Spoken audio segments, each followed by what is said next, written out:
In this video, I will show you how to transfer playlists from Apple Music to Spotify. In order to do that, what you can do is you can head over and then go to tunemymusic.com, and then after that, you can just head over and click on this Let's Start.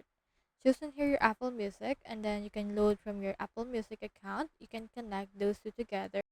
However, if you think that this is actually quite a hassle and you don't want to authorize, what you can do instead is you just apply in here the URL of the playlist.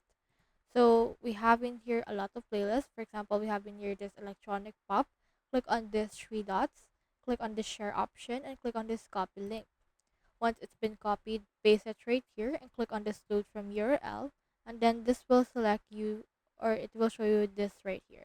Click on this choose destination, and then for this one choose Spotify, and then click on this start transfer, and then they will transfer this right here. So it should be able to be added. Now if you head over right here to your Spotify, you should be able to see this right around here.